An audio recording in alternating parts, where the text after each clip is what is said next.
শুরুতে একটু উলুধ্বনি করবেন আপনারা। ওম তৎসৎ, ওম তৎসৎ,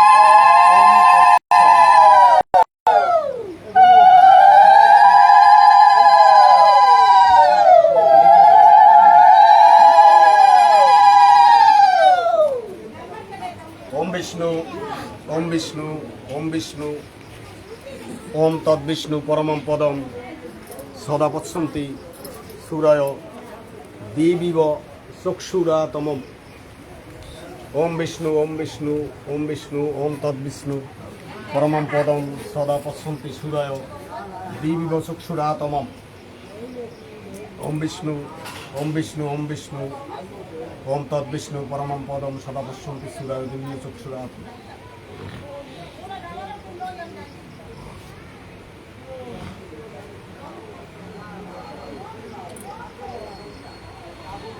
ওম অপবিত্র পবিত্র বা সর্ব অবস্থানগত ক্রীড়া ইয় স্বরেত পুণ্ডরিকাক্ষম বাহ্য অভ্যন্তর সূচি।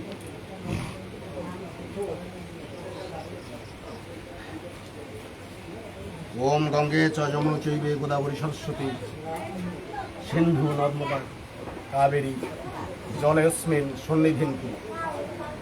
ওম বিষ্ণু, ওম বিষ্ণু, ওম বিষ্ণু। ওম নমো ভগবতে বাসুদেবায়। শ্রীমদ্ ভগবদ গীতা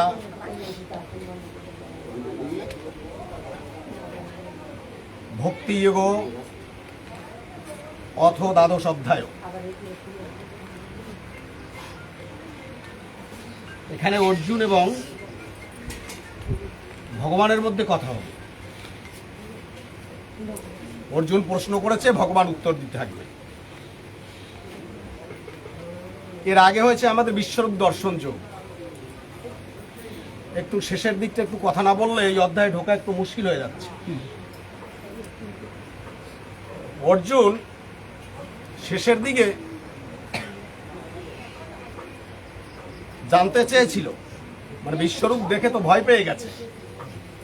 ভয় পেয়ে বলেছে যে আমি এই রূপে কষ্ট পাচ্ছি, আমার হৃদয় ব্যথিত হচ্ছে, সারা পৃথিবী আতঙ্কিত হচ্ছে, ভয়গ্রস্ত হচ্ছে, তুমি তোমার সৌম্যরূপ দর্শন করাও। এই অর্জুনের এই অধ্যায়ের শেষ প্রশ্ন। দৃষ্টাইমম মানুষম রূপম সৌম্যম জনার্দন ইদানীমস্মি সংবৃত্ত সচেতা প্রকৃতিং গতা। মানে আমি তোমার সেই ভয়ঙ্কর রূপ দেখে আতঙ্কগ্রস্ত হচ্ছি, ভয় পাচ্ছি, তুমি তোমার সেই মানুষ রূপ সৌম্যরূপ দেখাও। অর্থাৎ ভগবান যখন এই বিশ্বরূপ দর্শন করাইছে তখন তার শঙ্খ চক্র গদাপদ্ম সমস্ত ছিল, অসংখ্য বাহু, অসংখ্য মুখ, অসংখ্য নেত্র ইত্যাদি ইত্যাদি, মানে সারা পৃথিবী তার ভিতরে প্রবেশ করছে। এটা দেখে কান্না ভয় পায় এবং সেটাকে তুলনা করা হয়েছে যে একত্রে যদি আকাশে কোটি কোটি সহস্র সহস্র সূর্য উদিত হয়, সেই সহস্র সহস্র সূর্যের যা আভা রশ্মি তেজ, তার চাইতেও তোমার তেজ ভয়ঙ্কর। কিন্তু ভয় না পাইয়ে কোনো উপায় আছে? সে কারণে বলছে যে তোমার সৌম্যরূপ দেখাও, অর্থাৎ তোমার মানুষের রূপ দেখাও, অর্থাৎ দুই বাহু দ্বিভুজ চেহারা তোমার দেখাও, যা দেখে আমি সমস্ত আমার যে আশঙ্কা এবং আমি প্রকৃতিস্থ হইতে পারি, অর্থাৎ আমি সুস্থ হইতে পারি। এরপরে ভগবান উত্তর শুরু করেছে। সুদর্শনম ইয়ম রূপম দৃষ্টমানসী ইয়ত ময়া। সুদূর্সমম ইমম, ইমম মানে এই যে রূপ তুমি আমার দেখলে এইমাত্র, এ রূপ অতি অতি দুষ্কর, মানে এটা সহজে দেখা যায় না। তার উদাহরণস্বরূপ বলছে, দেবা অপিয়স্য রূপস্য দৃষ্টবান দর্শন আকাঙ্ক্ষী। মানে দেবতারাও এই রূপ দেখার জন্য নিত্য নিত্য দর্শনের জন্য আকাঙ্ক্ষা করে থাকেন, কি তা দেখতে পারে না তুমি সেই রূপটা দেখলে। ভগবান একবার বলছে যে এই রূপ আমি আর কাউকে দেখাই নেই তোমাকে ছাড়া। দেবতারাও দেখতে চায়, কিন্তু সে রূপ সে দেখতে চায় না। এইটা দেখতে হইলে শ্লোক বাদ দিয়ে, এখন সব শ্লোক বলতে গেলে সময় চলে যাবে। এই রূপ যদি আমি দেখতে চাও, তাইলে তোমার বেদ অধ্যয়নের দ্বারা হবে না, তপস্যা দ্বারা হবে না, দান দ্বারা হবে না, যজ্ঞ দ্বারা হবে না, এই রূপ দেখা যাবে না। দেখার একমাত্র পথ হচ্ছে ঐকান্তিক ভক্তি। এর 11 অধ্যায়ের 22 নম্বর শ্লোক, রাজবিদ্যা রাজগুহ্য যোগের অনন্য চিন্তন্ত মাম ইয়ে জনা পর্যুপাসতে তেষাম নিত্য অভিযুক্তানাম যোগক্ষেমম বহম বহম। অনন্য চিন্তা দ্বারা যে নিত্য আমার সাথে যুক্ত থাকে, সেই আমাকে পাইতে পারে, তার উপাসনাই সার্থক। সেজন্য বলছে যে একমাত্র ভক্তি ছাড়া এইটা পারা, আমাকে এই রূপ দেখা যায় না। এই থেকে কিন্তু ভক্তিযোগের নামকরণ। আমি এই কথা বলার জন্য এখানে আসছি যে বেদ অধ্যায় দ্বারা আমরা যারা শাস্ত্র পড়ি, কোনো কাজ হবে না যদি ভক্তি না থাকে। দান করলে কিছু হবে না, ইভেন যজ্ঞ করলে কিছু হবে না। যজ্ঞ বলতে কিন্তু কর্ম, যজ্ঞ শব্দের অর্থ হচ্ছে কর্ম। যজ্ঞ হচ্ছে যজ্ঞ অর্থাৎ কর্ম, অর্থাৎ ভগবানের উদ্দেশ্যে নিবেদন করে যে কর্ম, তাতেও কাজ হবে না যদি তাতে ভক্তি না থাকে। সেই জন্য বলছে যে সক্তা ভক্তা তু অনন্যয়া দৃষ্টমানসী মাম সক্তুম দ্রষ্টুম তথ্যের প্রবষ্টুম পরত্তম। যার অনন্য ভক্তি আছে, সে আমাকে তথ্যগতভাবে জানতে পারবে। তথ্যগত কথার অর্থ হচ্ছে, মানে ভগবান বলছে আমি কে, আমার স্বরূপ কি, আমার বিভূতি কি, এর সমগ্র কিছু যে তথ্যগতভাবে জানতে পারে, সে তাতে প্রবেশ করতে পারে। এইটা একমাত্র উপায় হচ্ছে ভক্তা তু অনন্যয়া।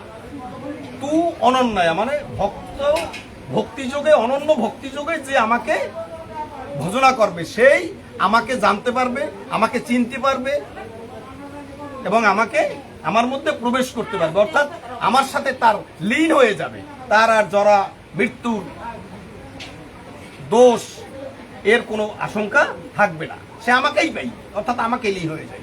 শেষ শ্লোকটি হচ্ছে এরকম, মত কর্ম কৃত মত পরম মত ভক্ত সঙ্গবর্জিত নির্বৈর সর্বভূতেষু ইয় স্বমে মামিতি পাণ্ডব। মত কর্ম কৃত, কথার অর্থ মত মানে আমার, কর্ম মানে কাজ, কৃত করে যে আমার উদ্দেশ্যে সমস্ত কর্ম করে, আমি প্রজা মানে প্রভু আর সে ভৃত্য। আমাদের বাড়িতে যদি কাজের লোক রাখি, কাজ করার জন্য যদি লোক নিয়োগ দেই, তাইলে কর্তা যা বলে তাই করে না?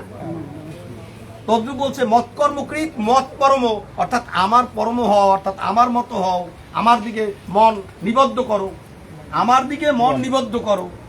সঙ্গ বর্জিত, সঙ্গ মানে আসক্তি, কাম কামনা বর্জিত হও। কাজ করতে হবে, সংসারে থাকলে আমাদের কাজ করতে হবে না, কিন্তু সে কাজটি যেন আসক্তি শূন্য হয়, কাজটি যেন আসক্তি শূন্য হয়, অর্থাৎ কাজে যেন আমারে না পায়। আমাদের যেমন অনেকের বিড়িতে খাইছে, সেরকম না হয়। নির্বৈর, নির্বৈর বৈর মানে কি? শত্রুতা। তুমি শত্রু ছাড়া হও, শত্রু শূন্য হও, শত্রু শূন্য হও। চমৎকার শ্লোক আছে আমার গীতাতে। সুহৃদ মিত্র অরি উদাসীন দেশ্য মধ্যস্য বন্ধুসু পাপেষু চ সাধুষ অপি সমবুদ্ধির বিশিষ্ট। এই হচ্ছে নির্বৈর, এই হচ্ছে নির্বৈর। নির্বৈর মানে কি? যার কোনো শত্রু নাই, শত্রু শূন্য যিনি, সে কি? সুহৃদ। সুহৃদ শব্দের অর্থ হচ্ছে যে কোনো প্রতিকার চায় না, উপকারের প্রতিকার চায় না। মিত্র মানে কুটুম্ব। উদাসীন উচ্চগাসীন, যার চিন্তা, যার চিত্ত সবসময় আজ্ঞাচক্রের উপরে থাকেন, তিনি উদাসীন। উচ্চগাসীন, ঊর্ধ্বে যার অবস্থান, উদ মানে ঊর্ধ্বে, আসীন মানে যার অবস্থান। সুহৃদ মিত্র ওই উদাসীন। দেশ্য মানে কাউকে দেশ করা যাবে না, ঘৃণা করা যাবে না। মধ্যস্য, যে মধ্যস্থতাকারী। আমরা আমাদের বিয়েতে একজন মধ্যস্থতাকারী লাগে না? এরকম সমস্ত কর্মের মধ্যে মধ্যস্থতাকারী থাকে না? মধ্যস্থকারীকে আমরা অনেকেই একটু অন্য চোখে দেখি, দেখি কিনা, কিন্তু সেটা করা যাবে না। পাপেষু মানে পাপ। সাধুষু সাধু ব্যক্তি, বন্ধুসু, বন্ধু ব্যক্তি, যার এই সব কিছুতে বুদ্ধি সমান, তিনি আমার প্রিয়। কেমন কথা? তিনি আমার প্রিয়। এই জন্য বলছে যে নির্বৈর অর্থাৎ শত্রুশূন্য হও। এই হচ্ছে শত্রুশূন্যতা। সর্বভূতেষু মানে সকল ক্ষেত্রে, সর্বভূতের ক্ষেত্রে, সর্বলোকে, ইয় সেই, স মাম ইতি পাণ্ডব, হে পাণ্ডুপুত্র, সে আমার প্রিয়, সেই আমার এই ভক্তিযোগ সম্বন্ধে প্রবেশ করতে পারবে। এই কেবল এই ভক্তিযোগে আমরা প্রবেশ করছি।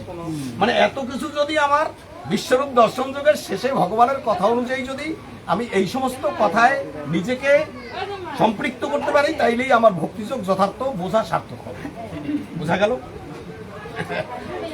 ভক্তিযোগের প্রথম শ্লোক হচ্ছে অর্জুন উবাচ। অর্জুন বললেন, এবং সততয়ুক্তাং ইয়ো মা পর্যুপাসতে ইয়ে তু অক্ষরম অব্যক্তম তেষাম ইয়োগ বিত্তমা। এলো প্রথম শ্লোক। এবং সতত যুক্ত নাম, এখন বাংলায় বলি, সময় সংস্কৃত শ্লোক উচ্চারণ করছে। এবং সতত যুক্ত নাম, এবং মানে এইভাবে উচ্চারণটা কিন্তু এবং না, এবং হইলে বাংলা শব্দ হয়ে যায়। এবং যেমন বৌমা বলেছে ওং, ওং না কিন্তু ওম। ওম শিখে যাও আজকে।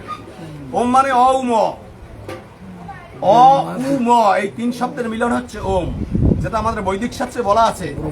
ওম হচ্ছে ব্রহ্মা, বিষ্ণু, শিব, এই তিনজন মিলে হচ্ছে ওম আমাদের বৈদিক শাস্ত্রে। আর আমাদের বৈষ্ণবীয় শাস্ত্র হচ্ছে অ উম, অকারে ভগবান শ্রীকৃষ্ণ সর্বৈব নায়ক, অকারে উকারে লাদিনী শক্তি শ্রীমতী রাধা ঠাকুরানী, আর মকারে এই জীব প্রকাশ মানে জীব। এই হচ্ছে আমাদের বৈষ্ণব শাস্ত্রের কথা। আর বৈদিক শাস্ত্রের কথা হচ্ছে ব্রহ্মা, বিষ্ণু, শিব, এই তিনজন মিলে হচ্ছে ওম মানে অ উ ম। একজন হচ্ছে সৃষ্টিকর্তা, একজন পালনকর্তা, একজন হচ্ছে সংহারকর্তা। এই তিনজন মিলে হচ্ছেন বৈদিক শাস্ত্রের ওম। এই জন্য বৈদিক শাস্ত্র আমাদের এখন অতটা প্রযোজ্য না। আমাদের এই যুগের বেদ হচ্ছে শ্রীমদ্ ভাগবত, শ্রীমদ্ ভগবত গীতা, শ্রী চৈতন্য চরিতামৃত। এটা কিন্তু আমাদের মনে রাখতে হবে। আমাদের এই কলিযুগের বৈদিক শাস্ত্র হচ্ছে শ্রীমদ্ ভাগবত, শ্রীমদ্ ভগবত গীতা, শ্রী চৈতন্য চরিতামৃত। ক্লিয়ার?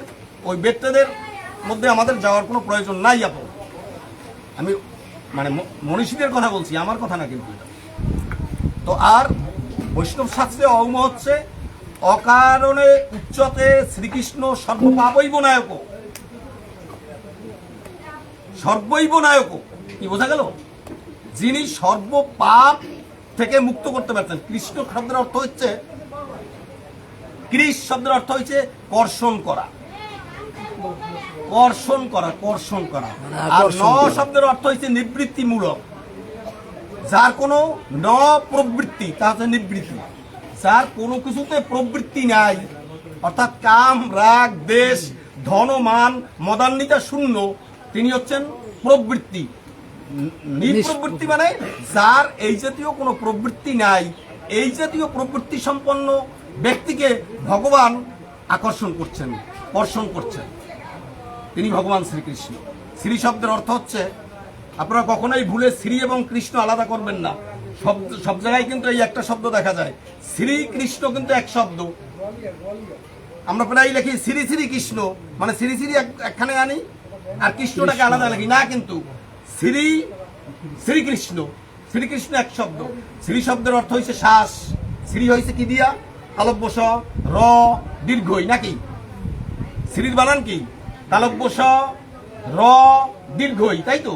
স মানে শ্বাস, শ্বাস মানে প্রাণবায়ু, বলতে পারি না আমি? প্রাণবায়ু মানে আত্মা নাকি? প্রাণবায়ু মানে আত্মা। আমি যে এই কথা বলছি কিসের কারণে বলছি? আমার আত্মা কথা বলছে তাই, অর্থাৎ আমার প্রাণবায়ু চলছে তাই। প্রাণবায়ু চলছে মানে আমার শ্বাস চলছে, অর্থাৎ মানে প্রাণবায়ু উপরের দিকে যাচ্ছে, অপানবায়ু নিচের দিকে যাচ্ছে। এই সমস্ত শরীরে আমার সর্বত্রই পরিবেষ্টিত হচ্ছে কি? প্রাণ এবং অপান বায়ু। এ কারণে কিন্তু আমি এখন চলতে পারতেছি। যেই মাত্র না বন্ধ হয়ে যাইবে আমি যে কথা বলতে পারবো। তাহলে স হচ্ছে কি? শ্বাস অথবা প্রাণবায়ু অথবা আত্মা। র হচ্ছে বহ্নি বীজ, র বলছি না, স র, র হচ্ছে বহ্নি বীজ মানে আগুনের বীজ, যেটা তেজস্তত্ত্ব, যেটা হচ্ছে তেজস্তত্ত্ব। আর যেটা চোখে থাকে, চোখ দিয়ে আমরা রাগ দর্শন করাই না, তেজ, তেজ কি আর কিছু দিয়ে দেখানো যায় শরীরের? পঞ্চ জ্ঞান কি দিয়ে আমরা দেখাই? চোখ দ্বারা। রাগ হইলে চোখের ভাষা না জটিল ভাষা? কি মুখের ভাষার চাইতে চোখের ভাষা জটিল, কি তাই কিনা? তো আমরা রাগ দেখাই কি দ্বারা? চোখ দ্বারা। আর ই শব্দের ওই যে দীর্ঘই, দীর্ঘই শব্দের অর্থ হচ্ছে শক্তি, এই হচ্ছে শ্রী। সমানে শ্বাস বা প্রাণবায়ু বা আত্মা, র হচ্ছে কি বলছিলাম, বহ্নি বীজ মানে তেজ, আর ই হচ্ছে শক্তি। এই শক্তি দ্বারা যখন চোখসদৃশ্য বিষয়ের শক্তি স্থির করা যায়, তখন যে অবস্থা হয় সেইটা হচ্ছে শ্রী। আর সেই অবস্থা যদি তৈরি হয়, তখন আমার কৃষ্ণ তাকে কর্ষণ করে নিবৃত মার্গে নিয়ে যায়, এই জন্য তিনি ভগবান শ্রীকৃষ্ণ। এইটা আর কেউ না, মানে শ্রীকৃষ্ণ আর কেউ না। বুঝাইতে পারছি কিনা? পৃথিবীতে যত কেউ আছে, কারো সদৃশ্য বা সমান শ্রীকৃষ্ণ নয়, মানে অর্থাৎ তার সমান আর কেউ নেই। বুঝাতে পারছি শ্রীকৃষ্ণটা কেমন জটিল? আমরা সবাই জানি, সবার হৃদয় আকর্ষণ করেন বলেই তিনি কৃষ্ণ, সবাইকে আনন্দ দান করেন বলেই তিনি রাম। রাম শব্দের অর্থ হয়েছে যিনি রমণ করতে সক্ষম। তাই রমণে আমরা আনন্দ পাই না? কি রমণ বলতে স্ত্রী পুরুষ সম্ভোগের কথা বলছি না, অন্য একটা বিষয়। আমি যদি একটু ভালো খাবার দেখি, তাইলে আমার আনন্দ লাগে না? কি লাগে কিনা? এটাও এক ধরনের রমণ না? আমি যখন কান্না করি ভগবানের নামে, আমার চোখ দিয়ে যখন অশ্রু বিগলিত হয়, তখন কেমন সুখ, এটা কি রমণ না? রমণ যে স্বামী স্ত্রীর মিলন অবস্থা তা না, কিন্তু ভগবানের সে অবস্থা নাই। কথা বলা যাবে না তো, সময় কম। তো যাই হোক, এখন আমরা পাঠে ঢুকি। এই হচ্ছে আমার ভগবান শ্রীকৃষ্ণ। এবং আমরা যখন আমরা পাঠে বসছি, পাঠ যারা শুনছি, সবাই আমরা ভাববো আমরা যে পাঠের কথা বলছি সে পাঠটি হচ্ছে নিষ্কাম। শ্রীমদ্ ভগবত গীতায় কোনো সকাম কর্মের কথা উচ্চারণ করা যাবে না। এই যে কর্মযোগের কথা বলা হয়েছে, কর্মযোগটাও মানে নিষ্কাম কর্ম। কেননা গীতায় 3 নম্বর শ্লোকে কর্মযোগে বলা আছে, ন কর্মণি নৈষ্কর্মং সিদ্ধি, অর্থাৎ নিষ্কাম ভাবে কর্ম না করলে কারো এই সিদ্ধি লাভ হয় না। অর্থাৎ কর্ম না করলে নিষ্কাম হওয়ার কোনো সম্ভাবনা আছে? কর্ম না করলে নিষ্কাম করার কোনো সম্ভাবনা আছে? কর্ম করতে হবে, কিন্তু নিষ্কামী হয়ে। নিষ্কামী মানে কি? কোন রকম আসক্তি থাকতে পারবে না, কোন রকম কর্তৃত্ব অভিমান থাকতে পারবে না, কোন রকম অহংকার করা থাকতে পারবে না। আমি আমার এই জাতীয় কোনো অহংকার থাকলে কোনো কর্ম নিষ্কর্মে পরিণত হবে না। তো যাই হোক, এখন আমরা পাঠে ঢুকি। যোগ, ভক্তি তো বোঝানোর চেষ্টা করছি। যোগটা কি? যোগ হচ্ছে চিত্ত বৃত্তি নিরোধ। যদি একটু একটু মনে থাকে, পুরোটা থাকবে না, কঠিন শব্দ তো। যোগ হচ্ছে চিত্ত বৃত্তি নিরোধ। স্বাভাবিকভাবে যোগ হচ্ছে উপায় বা কৌশল। কাজ করার কৌশলকে যোগ বলে, কাজ করার উপায়কে যোগ বলে। কিন্তু আমার ভগবানের ভাষায়, শ্রীমদ্ ভগবদ গীতায় যোগ হচ্ছে চিত্ত বৃত্তি নিরোধ। চিত্ত মানে কি? আত্মা। চিত মানে আত্মা, তার বৃত্তি মানে তার কাজ, আত্মার কাজ। বৃত্তি মানে কি? কাজ, তার ভাব। আত্মার যে কাজ, সেইটা যদি আমি নিরোধ করতে পারি। নিরোধ মানে কি? অর্থাৎ আমার মধ্যে যে অজপা বায়ু আছে, এই চলছে না বায়ু, কি এটা আমি জপ করছি? ও কিন্তু নিজে নিজে জপ করছে, 21,600 বার জপ চলতেছে। এই জপকে যদি আমি স্থির অবস্থায় আনতে পারি, তাইলে সেটা নিরোধ। বিজয় সরকারের সেই গান, রেশক পুরো কুম্ভকাদি, নামেতে হয় ভাব সমাধি, নামেতে হয় শালতমাদি, হরিনামের পরিণাম। অর্থাৎ রেচক করা, শ্বাস বাইরে নেওয়া, পূরক করা, শ্বাস ভিতরে নেওয়া, এই দুইটা বন্ধ করে, বন্ধ যদি করতে পারি, তাইলে আমার শ্বাস স্থির হইল না। এই স্থির অবস্থা যদি তৈরি হয়, তাইলে সেইটা নিরোধ। এবং এই স্থির অবস্থা যত সময় না হবে, তত সময় আত্মা পরমাত্মার মিল হবে না। যদি আত্মা যদি পরমাত্মার কাছে স্থান লয়, তাইলে যে অবস্থা প্রাপ্ত হয় সেইটা হচ্ছে যোগ। আমার মধ্যে যে ভগবানের অংশ আছে, মমই বাংশ জীবলোকে জীবভূতা সনাতন মনসস্থানে ইন্দ্রিয়ানি প্রকৃতি স্থানে কর্ষতি, আছে না একটা শ্লোক গীতায়? মমৈবাংশ মানে মম এবং অংশ জীবলোকে, অর্থাৎ এই বিশ্বব্রহ্মাণ্ডে যা কিছু আছে মম এবং অংশ সব আমার অংশ। একটা সব কার অংশ? ভগবান বলছে কথা, আমি বলছি না। মমৈবাংশ মানে মম এবং অংশ জীবলোকে, অর্থাৎ এই বিশ্বব্রহ্মাণ্ডে। জীবলোক বলতে বিশ্বব্রহ্মাণ্ডে শুধু এইখানে যে জীব আছে তা তো না, আরো জীব আছে না? জীবলোকে যত কিছু আছে সব হচ্ছে কার অংশ?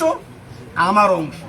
কিন্তু এইটা আমাকে ভুলে তারা কি করে, মন সহজে তার পঞ্চ ইন্দ্রিয় আছে, মানে ইন্দ্রিয়গুলো আছে, 5 ইন্দ্রিয়, এই 6ষ্ঠ ইন্দ্রিয় তাকে এই প্রকৃতিতে আকর্ষণ করতেছে আমাকে বাদ দিয়ে। আমার দোষ কি? আমি তো তোমাকে সবাই দিয়ে দিছি। বুঝা গেল? মানে তারা কি করছে, আমাকে বাদ দিয়ে প্রকৃতির কর্তৃক আকর্ষিত হচ্ছে। মন ষষ্ঠানি ইন্দ্রিয়ানি, মন সমেত আর যে 5 ইন্দ্রিয়, এর মধ্যে সবচেয়ে দোষে রয়েছে চক্ষু। সমস্ত ইন্দ্রিয়ের কাল হইছে চোখ। না থাকলে যেমন চলা যায় না, আর থাকলেও বিপদ বেশি। কারণ চোখের ধর্ম কি? ভালো জিনিস দেখলে একটু দেখাবে কি? দেখাবে না? সেটা তো চোখের ধর্ম। গল্পটা না বললেই পারবো। সেই সময় মানে দাপর যুগে বৃন্দাবনে একজন অশ্বারোহী ছিলেন। তার পছন্দের জিনিসই ছিল যেটা সুন্দর দেখবে সেইটা একটু নেওয়া লাগবে। তাতে যদি কোনো বাড়ির একটি সন্তানও হয়, সুন্দর সন্তান দেখতে ভালো হয়, ওই ঘোড়ায় চড়বে আর হঠাৎ দেখলে ওই আমার দাও, ও নিয়ে যাবে। নিয়ে যাই ওর যত সময় পছন্দ আদর আহ্লাদ করতে আবার দিয়ে যাবে। এখন এইভাবে যদি একটা বাচ্চা ছেলে বা একটা সুন্দর ফুল নিয়ে যায় যান, কিন্তু একটা সন্তান যদি নিয়ে যায় তাহলে মায়ের অবস্থা কেমন হয়? আর সে হইল মানে একজন সৈন্য আরোহী, অশ্বারোহী একজন এবং সৈন্য, তাহলে সে তো যে কোনো সময় ইচ্ছে করলে মারতেও পারে, কারণ তাদের তো একটু দয়া মায়া কম। মায়েরা খুব ভয় পাই গেছে, যেটা একটা কি ব্যবস্থা করা যায়। গিয়া বলছে ভগবানের কাছে প্রার্থনা জানাইছে সবাই গিয়া, যে এখন আমরা কি করতে পারি? কয় বুদ্ধি একটা আমার কাছে আছে, কি? যে এই ছবিখান নিয়ে যাও, মানে ভগবানের ছবি, ওই গোপালের ছবি দেখতে কেমন সুন্দর, ওই ছবিখান নিয়ে যাও। ওই একজনের মায়ের হাতে দেশে দিয়ে বলছে যে এই ছবিখান যেই উনি আগে দেখবে তখন বলবে যে এই যে তুমি যে আমার ছেলেটাকে নিতে চাও, এই ছবিটা কেমন, আমার ছেলের থেকে সুন্দর না ভালো? এখন ওই ছবি যেই দেখছো সুন্দরের বুঝারি, যেই মাত্র না দেখছো ও কাছে পাগল হয়ে গেল। এই ছেলে আমি কোথায় পাই? এই ছেলে আমি কোথায় পাই? ওই ছবি দেখতে এখন আর কেউ কথা মনে নাই। এখন ওই ছবির মানে ওই ছবি দেখে পাগল হয়ে গেছে। পরে দিবি এনে থাকুন, পাগল হয়ে গেছে। এখন বলে এই ছবি কোথায় পাবা? কয় বৃন্দাবনে এই ছেলে আছে। হ্যাঁ, বৃন্দাবনে এই ছেলে আছে। কোথায় আছে? কয় নন্দালয় আছে। ভগবান তো বুঝকে ফেলাইছে যে কাজ তো করছে, ঘুরেই ফেলাইছি। কারণ ভগবানের ইচ্ছেই তো সব, ভগবানের ইচ্ছার বাইরে তো কিছু হয় না। ভগবান চাইছে ওরে এই অবস্থা থেকে ফিরে আনতে হইলে আমার এছাড়া কোনো গতি নেই। তো করছে কি যে ঘুরাইছে, ঘুরেই এখন নন্দালয় কোথায় খুঁজতে আছে, কিন্তু ওরে পাবে কোথায়? ওরে পাইতে হইলে তো সেই অবস্থা তৈরি হইতে হবে না ভিতরে। খুঁজতেছে কিন্তু ওরে পায় না। এই করতে করতে বছর 2 ঘুরাইছে থাকবো ওরে। এখন ঘুরতে করতে ও কাছে বিধি হইয়া যে আমাকে দূর লাগবেই লাগবে ওই ছেলে গোপালরে তার দেখাইছে। এখন ভগবান চিন্তা করে ওরে তো অলিতে কলিতে বৃন্দাবনের কম ঘুরাইলাম না, তাই এবার ওকে দর্শন দে। ভগবান একদিন করছে কি, ওই সখার দাম, সুদাম, শ্রীদাম, বসুধাম, মধুমঙ্গল এগুলো খেলা করতে আছে, কারণ ওরা দেখার লাগবে। এখন তাদের চেহারা কি আমার ভগবানের সমান হবে? ও ওই অশ্বে ঘুরতে করতে গিয়ে সেইখানে গিয়ে হাজির যেই মাত্র ওরে দেখছে যে তোমারই তো আমি খুঁজি, মানে ভগবানের বলতেছে তোমারই তো আমি খুঁজি, আমি এই 2 বছর তুমি আমার ঘুরাইছো, এখন তুমি আমার কাছে আসো। ভগবান বলছে তোমার কাছে আমার যেতে হবে তো অবশ্যই, যেহেতু তুমি তো আজ ভক্ত হয়েছো, কিন্তু তুমি এখন আমার কাছে আসো। এই বলে তাকে সেই মোক্ষ প্রাপ্তি হয়েছে তার। তাই সবটা কেন ভালো? যদি এইরকম কিছু ভালো চাওয়া যায়, কিন্তু আমরা কি সেটা ভালো চাই? আমরা চাই সুরসী ছেলে যদি একটি মেয়ে যদি একটি রাস্তা দিয়ে হেঁটে যায়, আমার মনের মধ্যে একটু অন্য ভাব তৈরি হয়ে যায় কিনা, যেহেতু বিকারের সৃষ্টি হয়।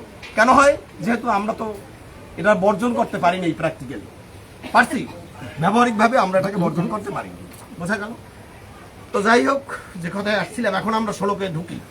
এবং সতত ইয়োক্তাম ইয়ো মে পর্যু পাশ হতে, এই উচ্চারণটা কিন্তু পরি উপাস হতে বললে সবাই মাথা খারাপ হয়েছে। পরি উপাস হতে তে অক্ষরম অব্যক্তম তেষাম ইয়ে যোগমিত্তমা ইয়োগম ইত্তমা। ভগবান অর্জুন প্রশ্ন করছে ভগবানের কাছে, হে ভগবান, মানে এত সময় তো ওই সমস্ত শুনে আইছে না যে ভক্তি ছাড়া কিছু হবে না। এখন ভক্তি তো দুই ধরনের আছে, যে ভগবানের সাথে নিত্য যুক্ত থেকে তাকে উপাসনা করে এই একজন, আর হচ্ছে যে অক্ষর অব্যক্ত ব্রহ্মের উপাসনা করে। ইয়ে তু অক্ষরম অনির্দেশম অব্যক্ত, অর্থাৎ যার কোনো ক্ষয় নাই তিনি অক্ষর। আমার ভগবানের শুধু ক্ষয় নাই, আর সবাই ক্ষয় আছে। আমি যতই চেষ্টা করি যে আমার চুল মোটে পাকাবোই না, পাকান বন্ধ করা যাইবে যাইবে, কিন্তু ভগবান কিরকম, আজ নগদ কাল বাকি। দোকানের সামনে লেখা থাকে না যে আজ নগদ কাল বাকি। যারা একটু অল্প বুদ্ধি সম্পন্ন লোকরা আজকে তো কাইলিয়া বাকি নেব, কালকের যাই দেখে কি একই জিনিস। ভগবান হচ্ছে আজ নগদ কাল বাকি, বুঝতে পারছেন? ভগবানের কোনো ক্ষয় নাই, অব্যক্তম, তাকে ব্যক্ত করা যায় না, তাকে ব্যক্ত করা যায় না, অর্থাৎ তিনি নির্গুণ। অর্জুন বুঝাতে চেয়েছেন যিনি সাকার রূপে ভগবানকে পূজা করেন আর যিনি নিরাকার রূপে ভগবানকে পূজা করেন, এই দুই পূজা উপাসনাকারীদের মধ্যে তেষাম মানে কারা উত্তম, যোগের উত্তম কারা, মানে তোমাকে কারা পাবে আমাকে বলো। প্রশ্নকার কেমন? অর্জুনও তো যেন তেন অর্জুন না, কি অর্জুন শব্দের অর্থ হয়েছে অর্জ যোগুনুন। অর্জুন, অর্জ মানে শ্বেতবর্ণ, মানে সাদা। সাদার কোনো বর্ণ আছে? যদি কাছে মানে একটা হলুদ বোতলে রাখা হয় তাহলে হলুদ হয়ে যাবে না কি? যদি লাল বোতলে রাখে লাল হয়ে যাবে, তাইলে ওর তো কোনো বর্ণ নাই। অর্জুন হচ্ছে কি শ্বেতবর্ণ। অর্জ শব্দের অর্থ হচ্ছে শ্বেত, মানে শুক্রবর্ণের জিনিস। আমাদের গীতায় বলা আছে অগ্নি জ্যোতি অহ শুক্ল ষণ্মাসা উত্তরায়ণ। অগ্নি মানে আগুন, জ্যোতি একটা জ্যোতি আছে না, এই যে এখন সূর্যের জ্যোতি চলছে, অহ মানে দিন, শুক্ল মানে সাদা, এইগুলো হচ্ছে উত্তরায়ণ।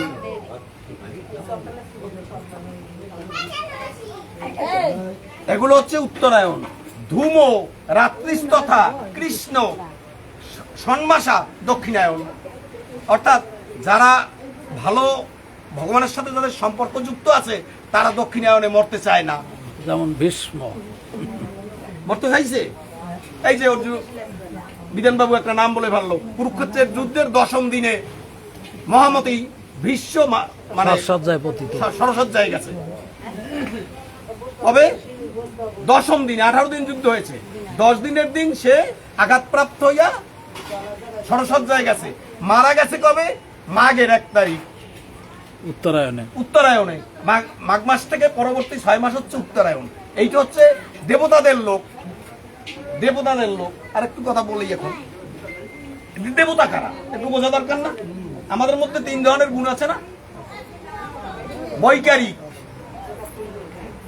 বৈকারিক একটা গুণ আছে। বৈকারিক মানে সত্য, ভাষা জানা নাই অনেকেরই। বৈকারিক হচ্ছে সত্য গুণের অধিকারী যারা, দেবতারা হচ্ছে সত্য গুণের অধিকারী। তৈজস মানে রজগুণের অধিকারী যারা, মানে আমরা মানুষেরা, মানে কর্মসঙ্গী শুনে আমরা কাজ ছাড়া কেউ বাঁচতে পারি। রজগুণ হচ্ছে রজ রাগাত্মকং বৃদ্ধি তৃষ্ণা সঙ্গ সমুদ্ভবম। গুণত্রয় বিভাগ যুগে এই শ্লোক আছে, রজ রাগাত্মকং বৃদ্ধি তৃষ্ণা সঙ্গ সমুদ্ভবম তৎ নিবন্ততি কন্তেও কর্মসঙ্গিং দেহিনিয়ম। এলো শ্লোকটি। মানে আমাদের কাজ কি? যে অনেক লোক আছে না প্রচন্ড কাজ করে, বুঝলেন, তার রজগুণ সবচেয়ে প্রবল। সে কাজ ছাড়া কিছু বোঝে না, পৃথিবীতে আর কিছু নাই, তার কোনো কাজ ছাড়া কিছু নাই। তাহলে মানুষটা হচ্ছে কি রজগুণ প্রধান। আর মূরদ প্রাণী যারা, মূঢ় প্রাণী, ইতর প্রাণী যারা, এই যে একটু পরে 2 সাইডে দেখা যাবে, হাঁটতে হাঁটতে দেখা যাবে না, নাম বললাম না, এরা হচ্ছে তমগুণ প্রাপ্ত। তাইলে ওখানে শ্লোকটা বোঝা গেছে তো যে দেবলোক, দেবলোক হচ্ছে কারা? তারা অবশ্যই সত্যগুণ।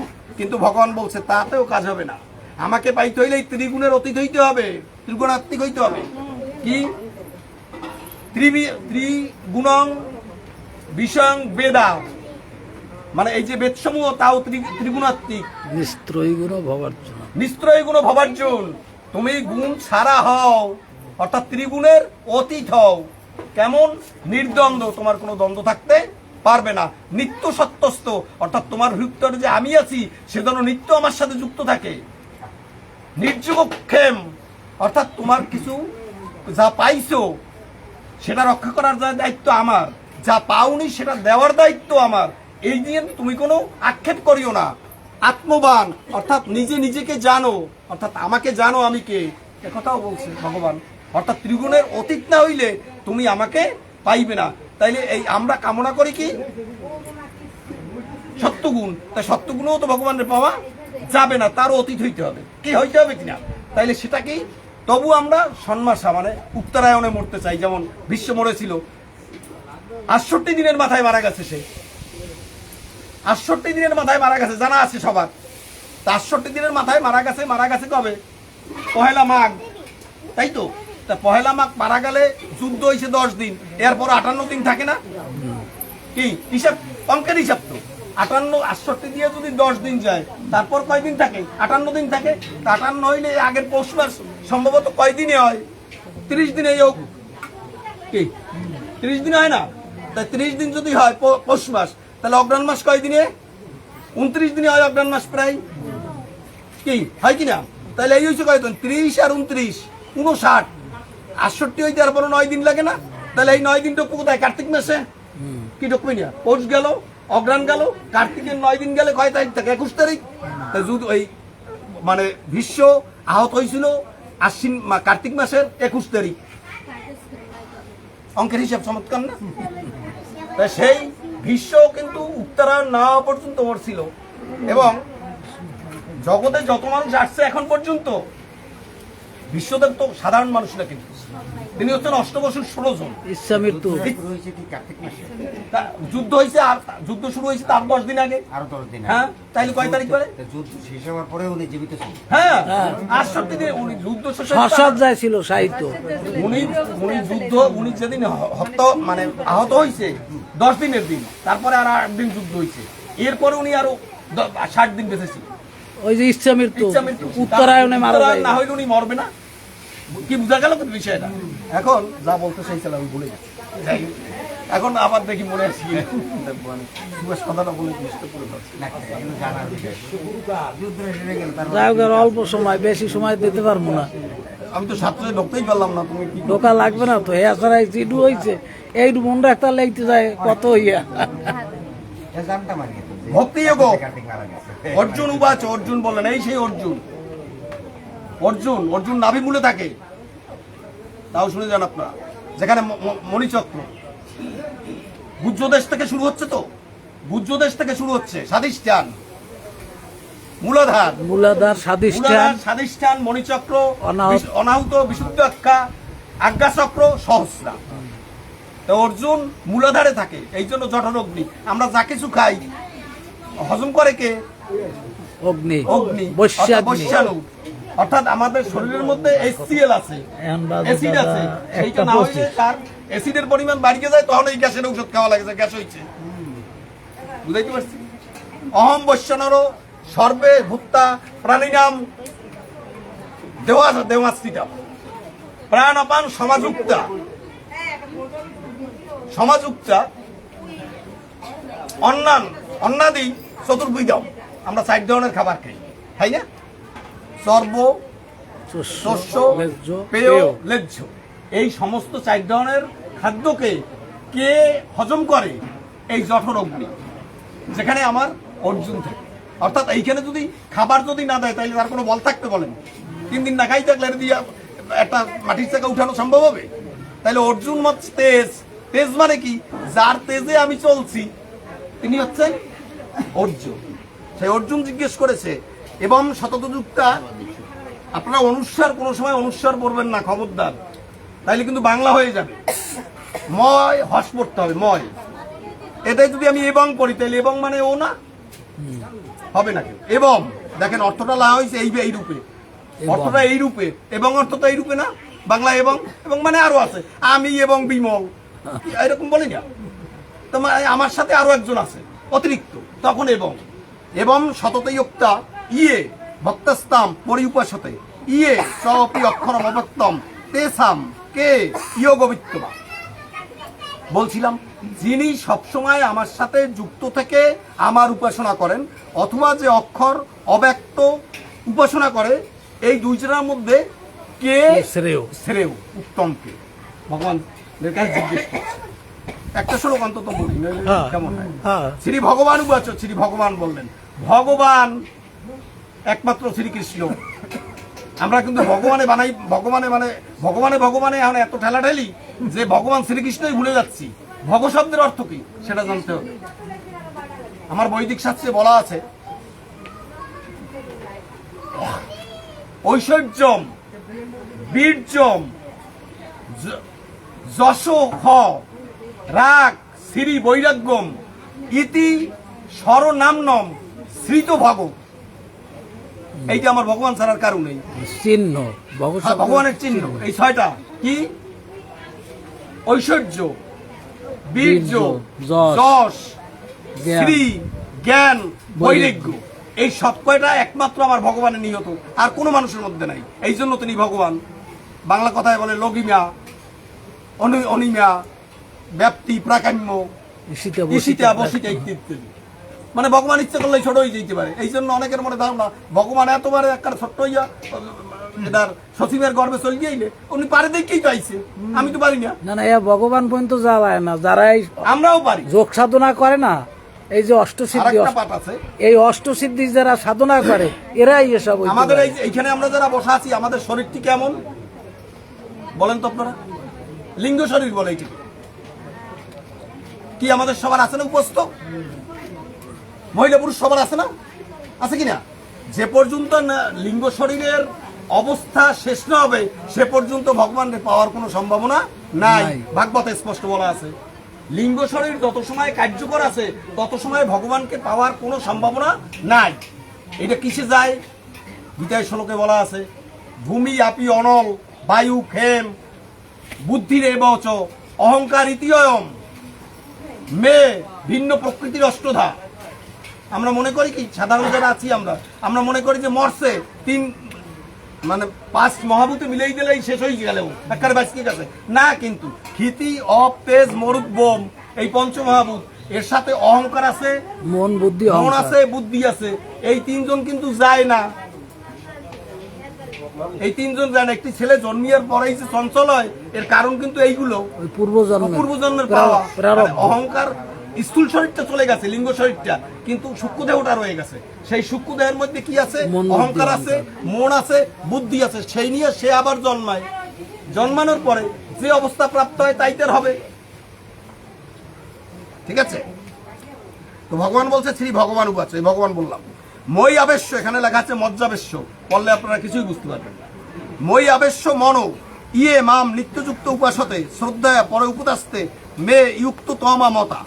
মই আবেশ্য মনো, আবেশ্য মানে আমার সাথে যে যুক্ত থাকে, আবেশ্য, আবেশ।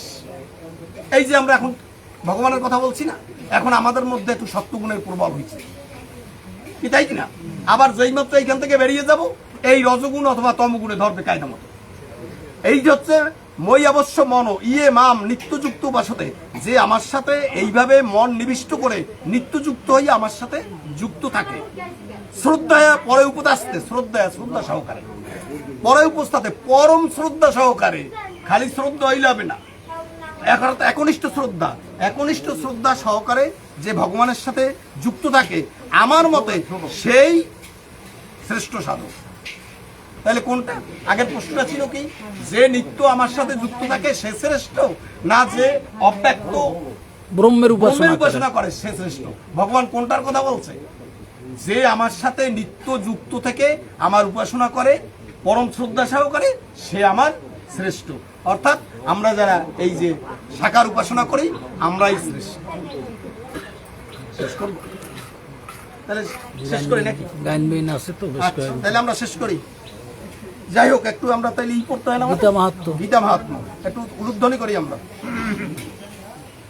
ওম নমো ভগবতে বাসুদেবায়। গীতা নামানি রক্ষামি বুদ্ধামি গুণকাণ্ড স্বর্গপাত নাশায়ামি শান্তি পরমাণ গতি। গঙ্গা, সবাই একটু বলি, গঙ্গা, গীতা, চ, সাবিত্রী, সীতা, সত্তা, পতিব্রতা, ব্রহ্মাবলী, ব্রহ্মবিদ্যা, ত্রিসন্ধ্যা, মুক্তিকাহিনী, অর্ধমাত্রা, চিদানন্দা, ভবগ্নি, ভ্রান্তি, নাশিনী, বেদত্রয়ী, পরানন্দা, তথার্থ, জ্ঞান, মঞ্জরি, ইতি, এতানি, জপেত নিত্যম, নর, নিশ্চল মানস, জ্ঞান সিদ্ধিম, লভেত নিত্যম, তথান্তে পরমম পদম। ওম, আপনাদের আর লাগবে না, এখন আমি আমার ইয়দ অক্ষরম পরিভ্রষ্টং মাত্রহীনঞ্চ ইয়দ ভবেত গুণং ভবতু তৎসর্বং তৎপ্রাসাদাৎ। হে জনার্দন, সর্বেষাং মঙ্গলং ভুয়াৎ, সর্বে সন্তু নিরাময়, সর্বে ভদ্রাণি পশ্যন্তি, মা কশ্চিৎ দুঃখভাগ ভবেৎ। ওম শান্তি, ওম শান্তি, ওম শান্তি। বিশ্ব ব্রহ্মাণ্ডের সকল প্রাণী শান্তি লাভ করুন। জয় জয় গীতা গোবিন্দ প্রীতে।